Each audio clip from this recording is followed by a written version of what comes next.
Muy buenos días para todos y todas. Muchas gracias por las generosas palabras. También me quiero pasar el protocolo y solamente quiero darle un gran saludo a mi querida amiga María Emma Mejía, que además ha sido mi mentora y que me enseñó sobre feminismo desde cuando en este país todavía no se sabía mucho de eso. Muchas gracias, me encanta estar contigo aquí, María Emma. Y a todos ustedes, muy buenos días. Quiero compartir con ustedes la propuesta de este gobierno en materia de agua y vivienda. Y quiero comenzar a decir que vamos a hacer una transformación muy importante en el ministerio porque vamos a poner el agua por encima de todos los objetivos y de todos los propósitos por las razones que quiero compartir con ustedes el día de hoy. Pareciera mentira, pero en nuestro país hay 12 millones de personas que tienen un servicio inadecuado de agua. Esto quiere decir que es intermitente o la calidad del agua es insuficiente. Y además hay 3.2 millones de personas que no tienen ningún servicio de agua potable en Colombia. Realmente consideramos que debe ser una prioridad y que el objetivo, ustedes han visto los propósitos de este gobierno concentrados en 5 grandes temas: educación, salud, agricultura, paz y agua.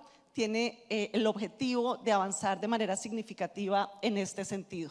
Nosotros podemos señalar, atrás por favor, que pareciera que nosotros tenemos un servicio de agua adecuado. La ley 142 nos ha diseñado un mecanismo para que las grandes ciudades, a través de las empresas de servicios públicos, tengan un adecuado servicio, y uno ve unos avances importantes en los últimos 35 años en este país. Pero cuando separamos la prestación del servicio de agua a nivel urbano y a nivel rural, empezamos a ver las falencias, las dificultades que tenemos. Y estos 12 millones de personas que habitan el sector rural en nuestro país, que tienen una prestación indicada en las mediciones, son exactamente las personas que tienen una prestación inadecuada. El servicio de agua potable en el sector rural, en el campo colombiano, es inadecuado o inexistente. Tenemos un 45% de pérdidas en las empresas de acueducto, y esto tiene todos los efectos negativos tanto en la salud de las empresas como en el servicio que se presta. La siguiente, por favor. Y encontramos además que la ley 142 fortalece las empresas de servicios públicos, pero en la práctica el servicio rural está siendo prestado por pequeños acueductos comunitarios que no están en el radar del Estado, y quiero explicar qué significa esto. La Superintendencia de Servicios Públicos identifica 2.700 acueductos comunitarios. La CRA, la Comisión de Regulación y Agua Potable, identifica 10.000, y las redes de acueductos comunitarios hablan de 30.000. No tenemos en el Estado colombiano una identificación de cómo se presta el servicio de acueducto en el sector rural, en el sector comunitario. ¿Y por qué están por debajo del radar del Estado? Porque tenemos una regulación, porque tenemos una supervisión, una intervención a través de la superintendencia que le exige a los pequeños prestadores de acueducto y alcantarillado, como si fueran EPM, como si fueran la empresa de acueducto de Bogotá. La regulación y el tratamiento que le damos a los pequeños prestadores es excesiva, y por esa razón ellos prefieren ni siquiera declarar ante el Estado su existencia y mantienen un servicio que se presta de manera comunitaria, pero no en óptimas condiciones. Y eso implica que la inversión del Estado no se puede dirigir hacia ese tipo de servicios. Yo he encontrado en el Ministerio de Vivienda y Agua un ministerio robusto, un ministerio con capacidades técnicas en sus equipos profesionales, pero he encontrado una dificultad importante que queremos resolver. Tenemos Claro, obviamente los proyectos de acueducto y alcantarillado no son proyectos sencillos, requieren de una capacidad técnica importante y tenemos una instancia que es conocida como la ventanilla única de aprobación y validación de proyectos de inversión. Y no he encontrado la primera persona que me hable bien de esa ventanilla única. ¿Por qué razón? Porque las entidades territoriales, alcaldías y gobernaciones más robustas tienen la oportunidad de presentar proyectos para acudir a inversión por parte del gobierno nacional, y estas entidades más robustas se demoran 1, 2 o hasta 3 años por cumplir la validación técnica por parte del ministerio. Y son las robustas, las capaces, pero las entidades territoriales pequeñas, especialmente municipios 5 y 6, que tienen la capacidad técnica disminuida por sus características naturales, ni siquiera cumplen con estos requisitos de habilitación técnica por parte del ministerio y, por supuesto, no tienen la posibilidad de acceder a recursos del gobierno nacional para financiar sus proyectos. Nosotros tenemos ya con la CAF, Banco de Desarrollo de América Latina, una propuesta que será conocida en los próximos meses para impulsar los proyectos de inversión en infraestructura de agua de la siguiente manera. Primero, identificar los proyectos que están ya en curso. Creemos que hay una inversión ya grande y es indispensable continuarlos. Encontramos problemas serísimos de ejecución de orden financiero, de orden jurídico, de orden ambiental, social, incluso hasta político, que impide que estos proyectos avancen, y esta es la primera labor. Pero especialmente vamos a construir, vamos a identificar, estamos en ese proceso, un instrumento de apoyo a la gestión y a la consolidación técnica de proyectos de infraestructura para pequeños y medianos municipios y para el sector rural, de manera que tengan la capacidad de acceder a los recursos públicos una vez cumplan con los requisitos técnicos. Hemos encontrado, por ejemplo, que el caso boliviano, Miagua, tuvo un enorme efecto, una enorme capacidad, un enorme resultado cuando se identificaron los proyectos municipales, se impulsaron para posteriormente ser financiados. Esta unidad de gestión está en curso para municipios de categoría 4, 5 y 6. De otra manera, en los asuntos de agua y de saneamiento básico, yo quiero advertir la situación de los residuos en nuestro país. Tenemos hoy en día 140 de 281 rellenos sanitarios en condiciones críticas. ¿Qué quiere decir esto? Que tienen sus licencias ambientales a punto de ser terminadas, que están para perder su vigencia, tienen la saturación de su capacidad al límite. En los próximos 2 o 3 años, Colombia necesita acudir a un mecanismo de mejoramiento de los rellenos sanitarios, y ustedes conocen el efecto que tiene esto sobre la salud, sobre el bienestar de los municipios, especialmente las grandes ciudades. Se me viene a la mente Bogotá, el relleno sanitario Doña Juana, Bucaramanga, el relleno El Carrasco, pero la lista es inmensa. Realmente ahí hay una alerta que yo quiero dejar en sus memorias, porque vamos a tener dificultades si no acometemos ya mismo un programa de mejoramiento de los residuos sólidos.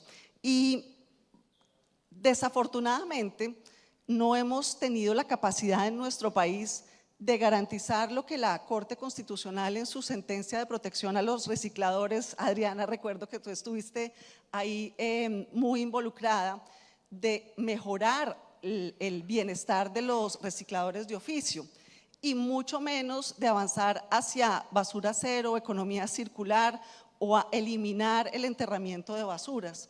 No hemos avanzado de la manera como quisiéramos, y es indispensable mejorar la regulación y los avances en ese sentido. Y en cuarto lugar, creo que es importante compartir con ustedes la situación que vamos a tener en los próximos meses en cuanto a ola invernal. Así como en el año 2010 y en el año 2011 tuvimos un fenómeno de la Niña muy fuerte, eso mismo está sucediendo en este año 2022 con menos intensidad que en los años anteriores, hace una década, pero con unas precipitaciones mucho más prolongadas. En el transcurso de lo que resta de este año, vamos a pasar de 100 municipios en nivel rojo de emergencia a 400 municipios según los pronósticos del IDEAM.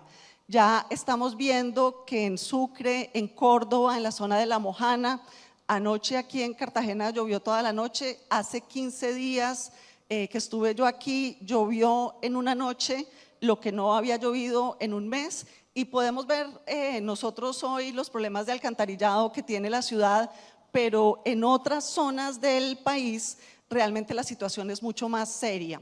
Ya estamos trabajando para atender familias que han sido desplazadas por las razones de las inundaciones, pero la situación de ola invernal en lo que resta del año realmente va a poner un énfasis sobre nuestro gobierno y sobre nuestra sociedad para familias que necesitan atención inmediata.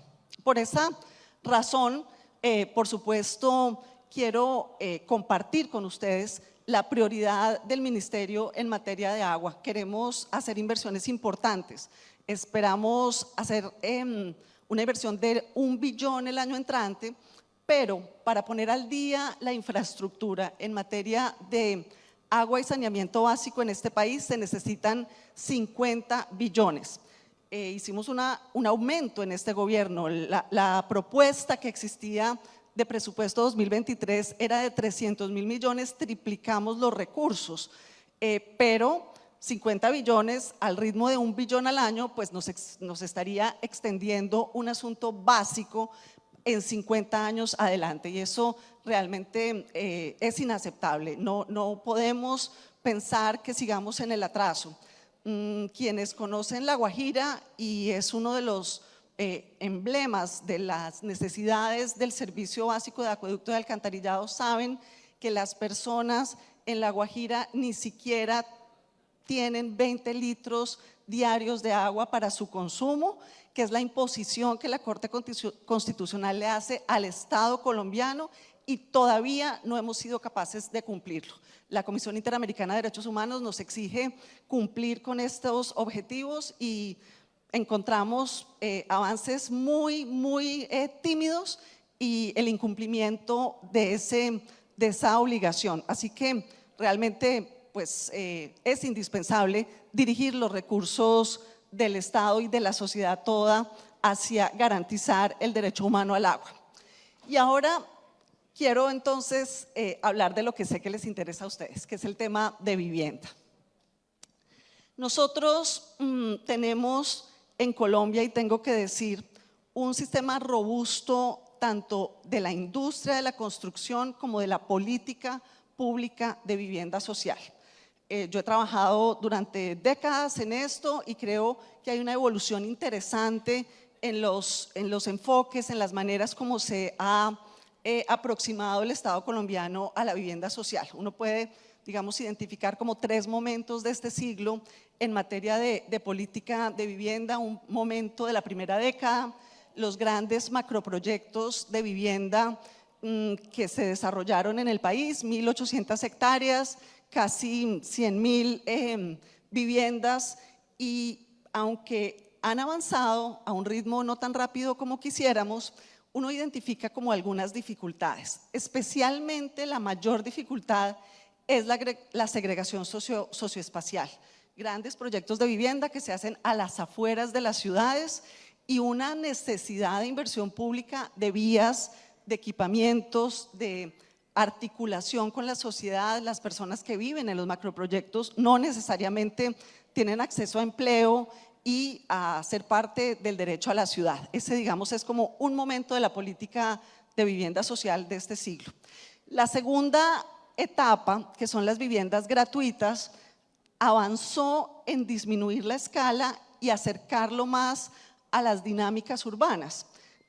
Algunas dificultades que se encuentran en estas políticas son la ausencia de equipamientos, proyectos sin colegios. Si uno tiene un proyecto de 1000 viviendas, pues ahí tiene 2000 niños, eso es un gran colegio que necesita de servicio.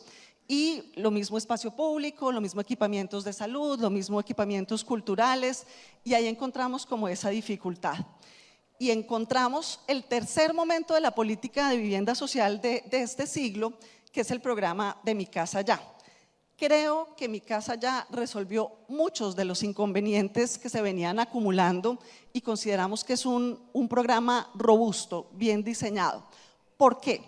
Porque Mi Casa Ya otorga el subsidio, los recursos del Estado, en el momento en que el sector de la construcción, de manera autónoma, decidiendo dónde ubica las viviendas, de qué escala, de qué características, ha completado la construcción y tiene un certificado de habitabilidad.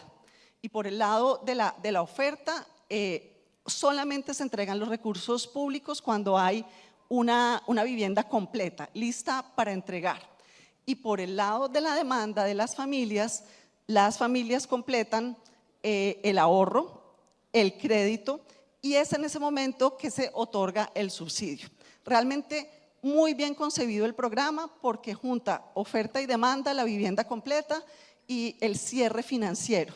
Y de esta manera la ejecución de los recursos públicos es muy eficaz y llega directamente a las familias que lo necesitan. Mi Casa Ya, y es la discusión de esta semana, ha completado ya la entrega de subsidios para el año 2022. El año pasado, 21, se entregaron 67.000 subsidios. Este año entregamos 65.000, se completa la meta y la demanda es inmensa. Yo recibo en todas las redes sociales y en todas las instancias en las que converso con la comunidad, por favor, por favor, por favor, queremos más subsidios. Estamos haciendo una gestión con el Ministerio de Hacienda para mirar si existen recursos sobrantes de diferentes instancias del gobierno. Todos sabemos que comenzando un gobierno queda plata que no se puede ejecutar, quedan posibilidades, digamos, de recoger. Estamos esperando y trabajando de manera directa con el Ministerio de Hacienda para poder hacer una nueva asignación en este año, pero eso todavía no ha sido posible ni finalizado.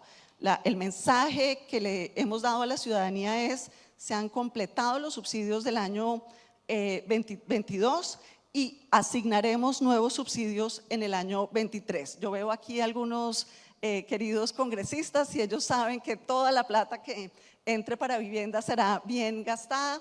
Hemos recibido una adición muy importante de 1 billón para el año 23 y en el plan de desarrollo y por supuesto en los resultados de la reforma tributaria, de ahí depende de qué manera podemos seguir financiando y seguir alimentando este programa de Mi Casa Ya. Nosotros tenemos en el país un déficit habitacional de 5.2 millones de hogares, tanto cuantitativo como cualitativo. Ahora voy a contarles detalles sobre eso, pero miren ustedes, y aquí conecto muy bien con lo que tú mencionabas, Adriana, que nuestro déficit es rural. 68% de los hogares rurales están en déficit, en contraste con un 20% en materia urbana. Y si miramos el plano, el mapa, también vemos un desequilibrio territorial. Sabemos que el Pacífico, la Amazonía, la costa Caribe, pues están en peores condiciones que el centro de la ciudad y esto pues lo conocemos todos. Miren por ejemplo el Valle del Cauca, donde aparece con un déficit relativamente inferior al resto de los departamentos del Pacífico, pero cuando hacemos un zoom en la costa encontramos que los déficits de la costa pacífica, del Valle y por supuesto de los 4 departamentos pues es serísimo. Buenaventura con 56 y Cali con 14. El desequilibrio territorial en nuestro país en materia de vivienda es inmenso y eso también puede estar atado a la forma como Mi Casa Ya fue diseñado. como son los constructores los que deciden dónde ubican las viviendas y de qué manera lo hacen, por supuesto, cuando los márgenes de utilidad son tan estrechos como en la vivienda de interés social, la escala es muy importante y la escala se encuentra en las grandes ciudades, por supuesto, para poder ofrecer mejores condiciones físicas de las viviendas de interés social. Encontramos que la vivienda de interés social de Mi Casa Ya se concentra en Barranquilla y Soledad, en Cali, Jamundí, Candelaria, Bogotá y Soacha. Ahí están concentradas las acciones de vivienda social de los últimos años. Y eso no se compadece con las características de los déficits en la geografía del país. Ahí encontramos una dificultad. La siguiente, por favor. Y miren ustedes lo que les estaba diciendo. En distritos, municipios de categoría 1 y categoría 2 y 3, sobre todo 1 y 2, se concentra la mayoría de los recursos que se dirigen en materia de subsidios de vivienda de interés social. Y municipios de categoría 4, 5 y 6 tienen muchísima menor cobertura, muchísima menor capacidad, porque pues no hay la iniciativa empresarial para ubicar allí los subsidios. Estamos buscando una forma para hacer esos ajustes y esos mejoramientos. Y ahora voy al asunto que ahora escuché de parte de Adriana. Fíjense cómo se distribuyen los subsidios de Mi Casa Ya. Tenemos una concentración entre 1 y 2 salarios mínimos, pero las familias que tienen menos de un salario mínimo, entre 0 y 1, tienen menor acceso a los subsidios de vivienda a través de Mi Casa Ya. ¿Por qué? Porque la obligación para acceder al subsidio es que haya ahorro y que haya crédito. Las familias con menores ingresos tienen ingresos de origen informal, por supuesto, en la mayoría de los casos, y esto impide la capacidad de hacer el cierre financiero y por lo tanto otorgar el subsidio. Ahí encontramos una necesidad inmensa. Queremos buscar, por supuesto, concurrencias, pero también mecanismos financieros para ese segmento de la población que no necesariamente está accediendo a los subsidios. Vamos a transformar Mi Casa Ya para mejorar el equilibrio territorial y para garantizar que estas poblaciones con menores ingresos tengan acceso a los subsidios y por lo tanto a la vivienda de interés social.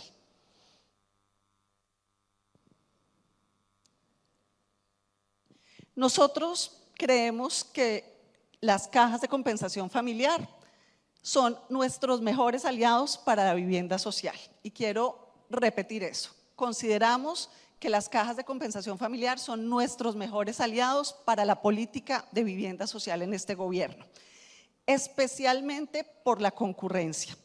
Sabemos que nuestra sociedad, nuestras comunidades, nuestras familias, nuestros trabajadores tienen en su mayoría ingresos entre 0 y 2 salarios mínimos y que a pesar de que nosotros estamos otorgando subsidios que van por el orden de 30 millones o 20 millones, dependiendo de las modalidades, esto es insuficiente para completar el cierre financiero de una vivienda.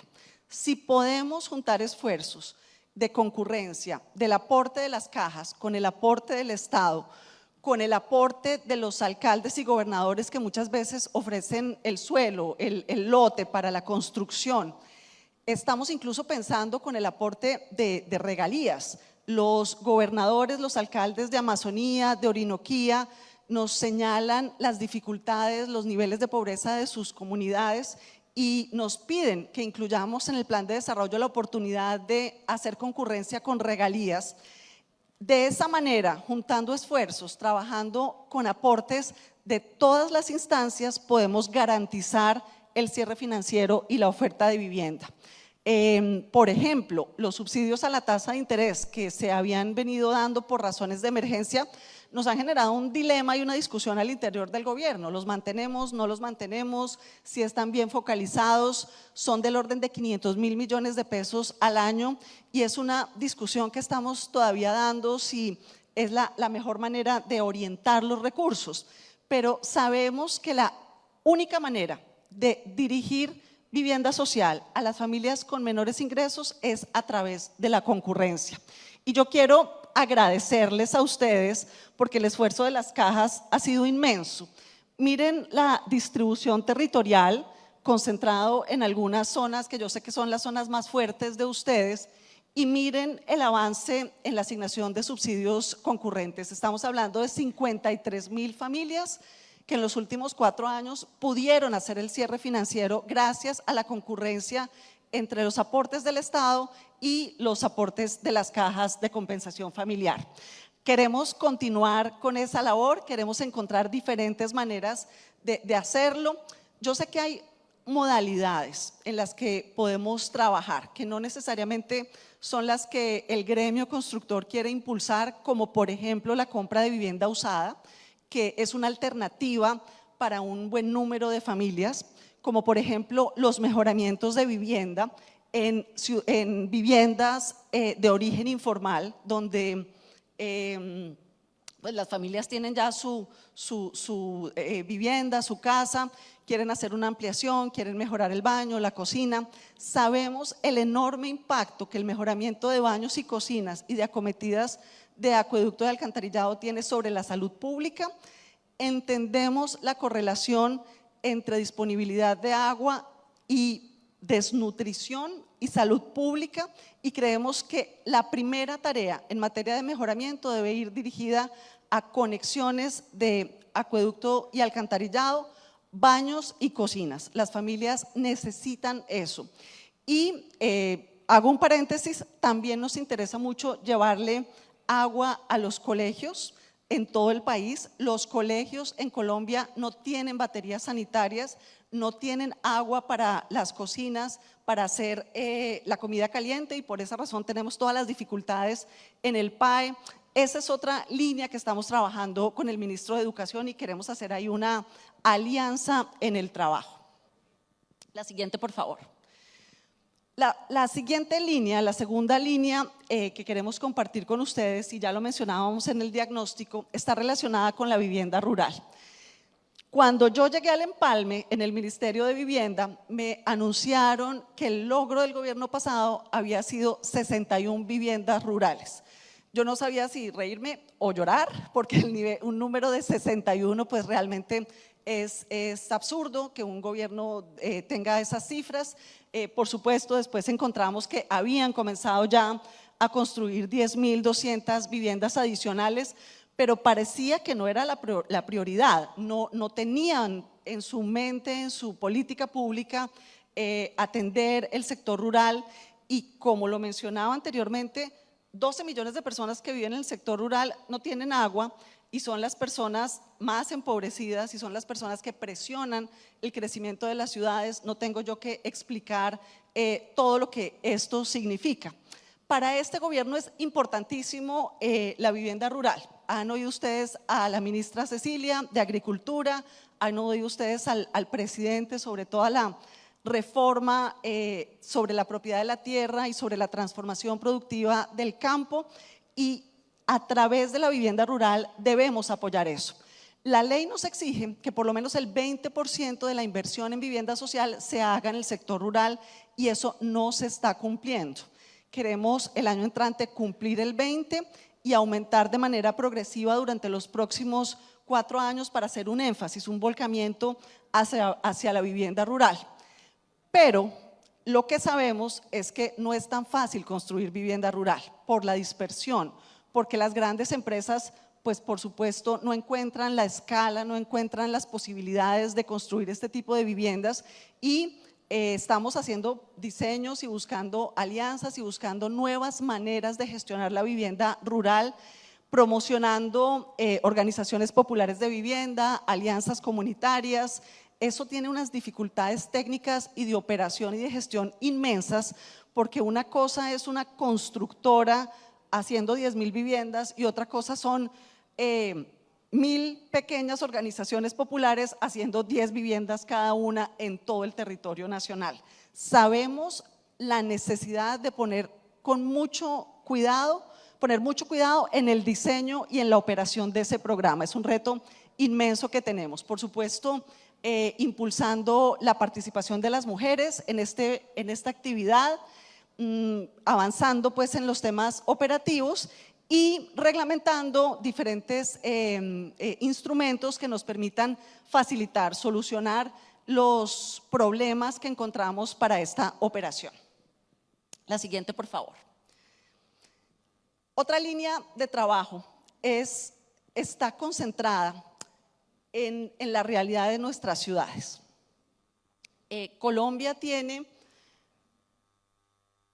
más del 50% de las viviendas construidas de manera informal. La mitad de nuestras ciudades son de origen informal, no solamente de Colombia, de América Latina, de África, de Asia.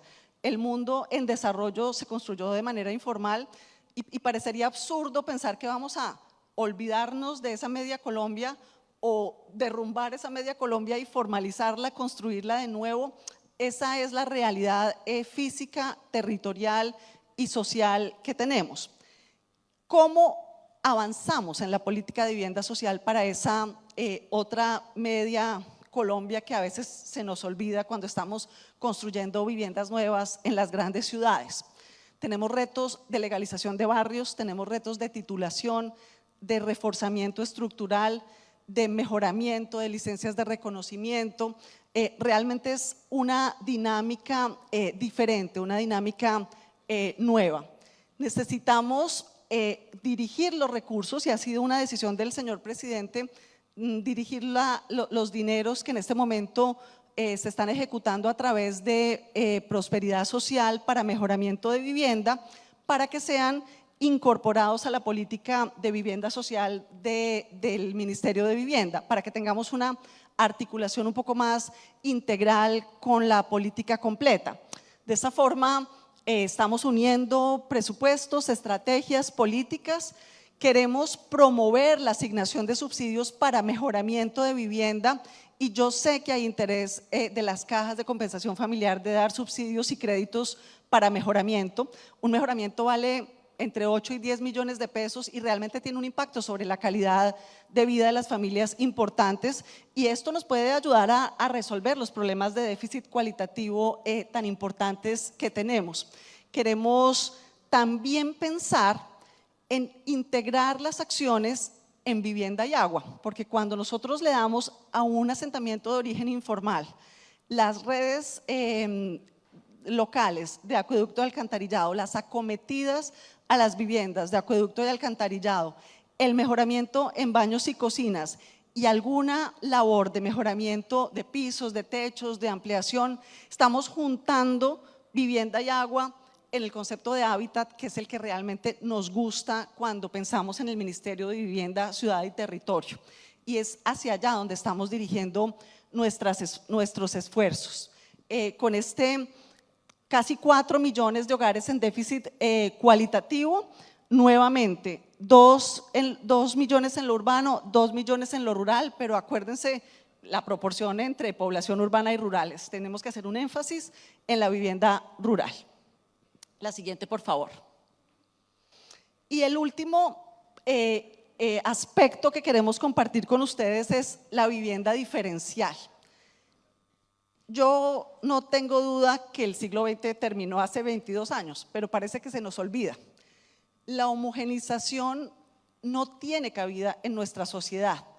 La diversidad y el enfoque diferencial también debe llegar a la vivienda. Nosotros hemos recorrido diferentes sitios y nos dicen no nos sirve la vivienda que se está entregando en las grandes ciudades, que es el modelo de los bloques de apartamentos con propiedad horizontal de 48 metros cuadrados para familias urbanas que tienen pues una vida y está bien para esas personas. No estoy diciendo que vamos a dejar de hacerlo, no estoy diciendo que no sigamos impulsándolo, pero el país es otro. La diversidad del país es inmensa y uno va a Leticia y encuentra, por ejemplo, que los grupos étnicos tienen propiedad colectiva. Entonces, ¿cómo asigna un subsidio cuando la propiedad es colectiva si el subsidio se entrega a la familia, la propiedad sobre una vivienda? Tenemos que pensar otra manera de trabajar en este tipo de realidades. y uno va a Providencia y encuentra pues todas las dificultades que no se han superado después del huracán y le dicen a uno lo siguiente: llevamos 200 años teniendo unas cisternas para capturar agua lluvia, cosecha de aguas es el término que quienes lo desarrollan han acuñado, y en Providencia lo que hicimos fue poner unas plantas desalinizadoras a unos precios de 26.000 pesos metro cúbico de agua. Una referencia, en Bogotá el metro cúbico de agua vale 800 pesos, entre 26.000 y 800, y les estamos entregando a los habitantes de Providencia, por razones de emergencia, el agua potable de manera gratuita, pero eso se va a acabar en noviembre y vamos a tener un problema serísimo porque la gente no va a tener cómo cancelar la factura. Y nos dicen, pero ¿cómo no nos pusieron cisternas para capturar agua lluvia en nuestras viviendas si nosotros las hemos tenido siempre y no podemos tener agua lluvia, agua potable para lavar la ropa o para asearse o para actividades que no necesitan agua potable? Y ahí encontramos una necesidad diferencial y ahí encontramos el vínculo entre agua y vivienda. Y empezamos a pensar en los temas de habitabilidad, de hábitat. Y vamos a Timbiquí, en la región pacífica, y nos dice el alcalde de Guapi: en Guapi el 80% de las viviendas son palafíticas. Y pues la realidad nos exige otro tipo de viviendas. Y vamos a La Guajira y nos dicen, pues no podemos hacer viviendas de bloque y teja de zinc, porque primero el calor, segundo las dificultades de transportar los materiales hasta la Alta Guajira, y aquí tenemos el bareque y aquí tenemos nuestros materiales y nuestras prácticas de construcción ancestral, y por favor no nos traiga esas viviendas porque no las queremos y no las necesitamos y es costosísimo. Y empezamos a pensar en vivienda diferencial. Estábamos ayer con el BID diseñando la política de vivienda diferencial, la política de vivienda amigable con el medio ambiente, que tiene unos costos adicionales, pero hay que asumirlos por el efecto que tiene sobre, por ejemplo, la disminución en costos de servicios públicos en el largo plazo. Y estamos trabajando en vivienda diferencial. Ese va a ser un avance, una transformación que estamos impulsando. Finalmente, creo que queda una filmina. Eso es en la escala unitaria de la vivienda, pero cuando pensamos en una escala más amplia, en el ordenamiento territorial, vemos la necesidad de trabajar de otra manera lo que hemos venido haciendo. El presidente le ha propuesto al país la paz total, y la paz total, por supuesto, es entre los grupos armados, por supuesto es entre las bandas delincuenciales, pero la paz total también se da a nivel de barrio, a nivel de comunidad. Con el comisionado de paz hemos decidido que la inversión de mejoramiento de barrios, de equipamientos locales, va a tener como propósito la reconciliación y la paz. Yo creo, María Emma, que eso era lo que tú pensabas en los 90s cuando estabas en la Consejería de Paz de Medellín. Pues lo vamos a continuar, porque es a través de la inversión en infraestructura que se juntan las comunidades para la reconciliación y para la paz, la reconciliación, la construcción de comunidad. Ese va a ser el mecanismo que vamos a utilizar para resolución de conflictos. Vamos a comenzar en Buenaventura y en Turbo este año y lo vamos a ampliar en los próximos años. Ya lo estamos identificando a través del plan de desarrollo. Ese es un asunto de una escala más amplia de la unidad habitacional a nivel barrial. De igual forma, estamos construyendo un banco de suelo para ofrecer lotes adaptados, adecuados en temas de norma, en temas de disponibilidad de servicios públicos para atender la emergencia invernal y en coordinación con los alcaldes y gobernadores. Vamos a trabajar en procesos de titulación amplia en esos lotes, pues porque las familias sin título pues no tienen propiedad y por supuesto no tienen mejoramiento y todo lo que conocemos, y vamos a realizar una asistencia técnica a los municipios porque los POTs de nuestro país están desactualizados en un 50%. Eso tiene unos problemas de orden legal. Si a Bogotá le costó trabajo sacar adelante un POT después de 20 y pico de años, imagínense cómo le cuesta de trabajo a los pequeños municipios sin la capacidad técnica para cumplir con la inmensidad de requisitos de la Ley 388 y todas sus regulaciones complementarias. Este es un asunto que hemos encontrado urgente, importante. Incluso puedo decir que estamos pensando en un proyecto de ley que presentaremos al Congreso el año entrante para resolver las dificultades de atender el hábitat en esa franja que está por debajo del radar, que nosotros como que no reconocemos en materia de vivienda rural, de vivienda informal, de acceso a crédito para personas con ingresos informales, de ordenamiento territorial para pequeños municipios, de aprovechamiento para recicladores y recicladoras y organizaciones de reciclaje, en general para eso que está siendo entendido por las normas y por la regulación como si fueran grandes prestadores y que son prestadores comunitarios en diferentes instancias, y tenemos esta escala adicional en la que nos vamos a concentrar. Y creo que con eso terminamos. ¿Tenemos otra? Es solamente pues algunas imágenes de las tareas que hemos estado haciendo. La anterior, por favor. En estos 2 meses, reconociendo la diversidad de nuestro país, escuchando a las comunidades, porque aunque llevamos varios meses pensando que es el diálogo social incluyente, parece que ya estamos entendiendo. Entonces, hemos recorrido, hemos conversado, hemos trabajado. Yo creo que este también es un espacio de diálogo social incluyente con todos los grupos de interés para conocer cómo todas las instancias de la sociedad podemos unir esfuerzos para avanzar en estas enormes necesidades que, para lo que me corresponde, están relacionadas con agua y vivienda. Les agradezco mucho y por supuesto los invito nuevamente a ser parte de este proyecto que sabemos ustedes llevan muchos años impulsando.